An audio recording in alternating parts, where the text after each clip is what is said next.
L-Awtorità Maltija tal-Ambjent u l-Ippjanar ħasset il-bżonn ta' bidliet wara li kienu ilhom ma jinbidlu sa mill-1994.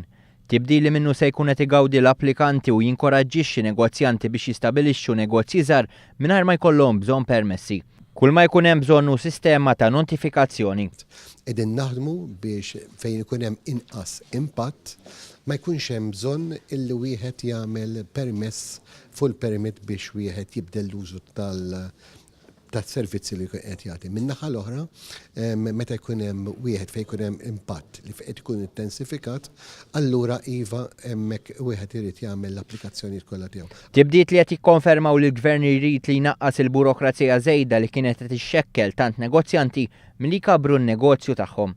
Il-permess fih dan l-iżviluppi ħares kemm l-użu tal-art u l-impatt ambjentali. Din l-inizjattiva se tippermetti li tissimplifika l-użu ta' klassijiet li jinqasmu fi 8 kategoriji differenti.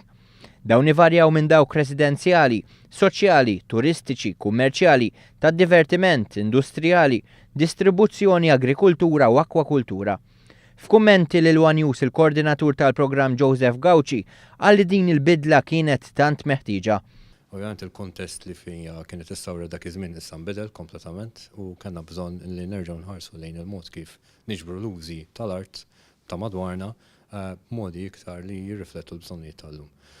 Intant se jkunu qed isiru laqgħat ta' informazzjoni għall-impjegati tal-MEPA u għall-pubbliku ġenerali kemm f'Malta kif ukoll f'Għawdex.